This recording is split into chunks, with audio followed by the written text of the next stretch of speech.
ठीक सोने प्यारे बाળકો, उम्मीद करूँ हूँ सब बढ़िया होंगे और मस्ती ते रह रहे होंगे। बाળકો, आज मैं थमने एक नई और मजेदार कहानी सुनाऊंगी। यह कहानी इसी है जिसमें एक ऋषि है।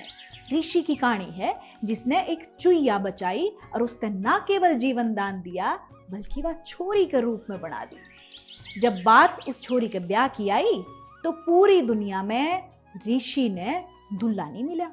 फिर क्या हुआ? चुईया की शादी हुई जो लड़की के रूप में बनाई थी कि नहीं हुई, या इस कहानी में तुम समझोगे। आज यह कहानी तुमने बहुत बड़ी सीख भी देगी। तो चलो शुरू करा चुईया के ब्याह की कहानी। प्यारे बाળકો, बहुत पुरानी बात से एक तपस्वी ऋषि एक घने वन में रहा करता। उनके गैल उनकी पत्नी भी रहा कर दी। उनकी कुटिया के दूर एक नदी भी थी।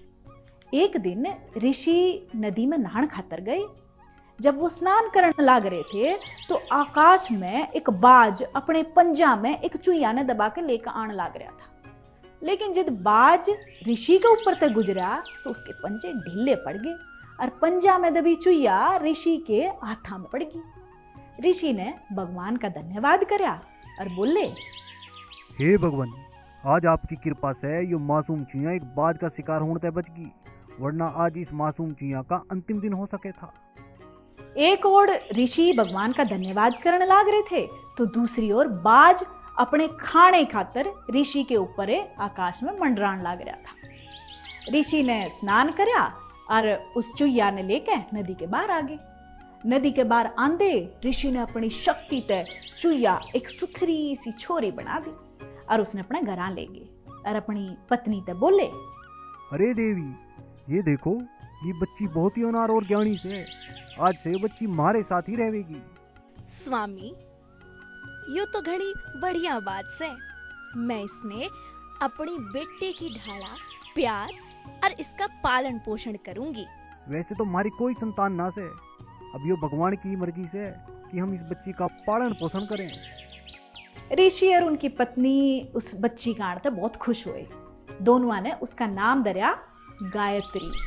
गायत्री वही धीरे धीरे बड्डी होने लगी। टाइम बीतता गया और गायत्री ब्याहन जोगी होगी। ऋषि ने गायत्री के ब्याह की चिंता होने लगी। एक दिन ऋषि ने अपनी पत्नी से कही, हमारी कन्या बहुत ही गुणी और सुशील से और विवाह योग्य भी हो गई है। अब योग्य वर ढूंढ के इसका विवाह कर देना चाहिए। जैसा आपने सही लगे स्वामी। न्यूतः गायत्री विवाह जोगी हो गई से। मैं भी काफी वक्त से यही सोचने लग रहा हूँ। खैर, मैं अपनी पुत्री के लिए अच्छा वर ढूंढ कर ही उसका विवाह करूंगा। ऋषि और उनकी पत्नी गायत्री के ब्याह की बात करने लगे। जब वे गायत्री उड़ा गई, जो करे गायत्री ने अपने ब्याह की बात सुनी, वह अपने पिता से बोली, बापू, मैं किसी ऐसे वैसे पुरुष से विवाह ना करना चाहती। मन्ने ते उसी ते विवाह करना है जो इस दुनिया का सबसे शक्तिशाली पुरुष हो। ठीक से पुत्री, जैसा तू चाहेगी वैसा ही होवेगा। सारा विवाह मैं दुनिया के सबसे शक्तिशाली व्यक्ति से ही करूंगा। तो बाળકો, ऋषि ने वह छोरी चुईया के रूप में बदल दी। जब ब्याह लड़की बड़ी हुई तो उसने कहने लगे कि मेरा ब्याह दुनिया के सबसे शक्तिशाली आदमी तो होना चाहिए। अब जरा सोचो कि दुनिया का सबसे शक्तिशाली आदमी भला कौन होगा और वो उस छोरी तय शादी क्यों करेगा? ऋषि कड़े तो दुनिया का सबसे शक्तिशाली आदमी ढूंढ कर लावेंगे। आखिर चुईया तो लड़की तो बन गई गायत्री, लेकिन उसका ब्याह क्यों करवागा? ये कई बड़े मजेदार सवाल हैं। आगे इस कहानी में हमने मैं सारे सवालों का जवाब बताऊंगी। अपनी बेटी ते वचन देने के बाद ऋषि ब्याह खातर दुनिया का सबसे शक्तिशाली आदमी ढूंढने लगे।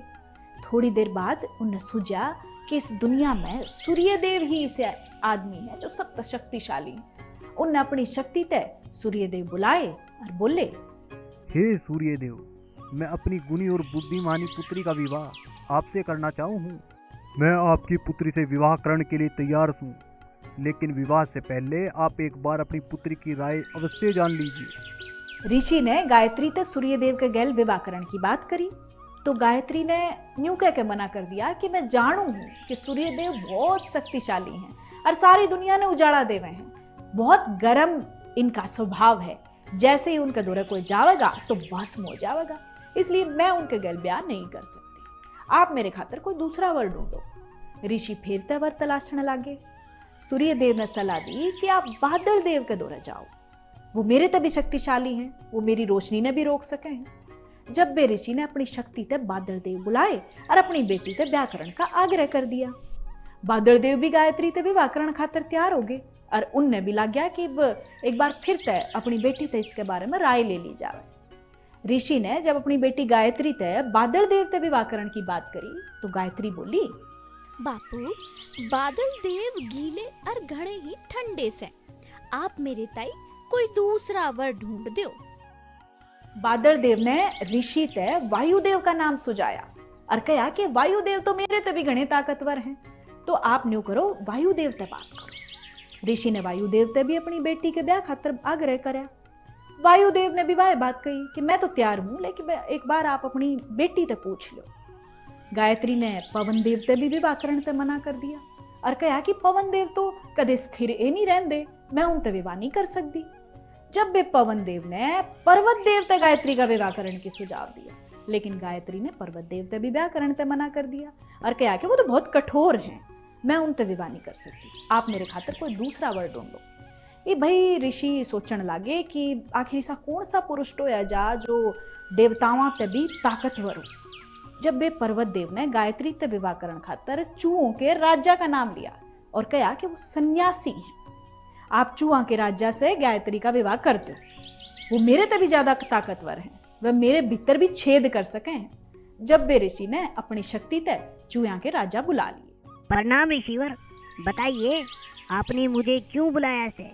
मैं आपके लिए क्या कर सकूं हूँ? क्या आप मेरी पुत्री से विवाह कर सको हो? मेरी पुत्री ने कोई भी शक्तिशाली पुरुष पसंद ना आ रहा है। ऋषिवर, मैं आपकी पुत्री से विवाह कर लूंगा, लेकिन आप एक बार अपनी पुत्री से पूछ लें कि वो मेरे साथ विवाह करने के लिए तैयार है। ऋषि चूहा के राजा ने अपने गैल ले गया, अपनी कुटिया की ओर चालन लग गया। जो करे ऋषि ने चूहे के राजा ते गायत्री ते मिलवाया तो गायत्री उन्हें देखकर बहुत खुश हो गई। उसकी खुशी देखकर ऋषि भी बहुत राजी हो गए। चूहा भाई मान गई और ऋषि ने पूरे गाजे बाजे के साथ दोनों का ब्याह कर दिया। चूहा का राजा चूहा गायत्री ने लेकर अपने राज्य चला गया। बालकों किसी लागी हमने या कहानी हमने सीख देवे है कि इंसान अपनी वास्तविकता कदे भी नहीं भूल सकता। देखो लड़की हो कभी चूहा ने चूहा पसंद करा क्योंकि वह भी एक चूहा थी।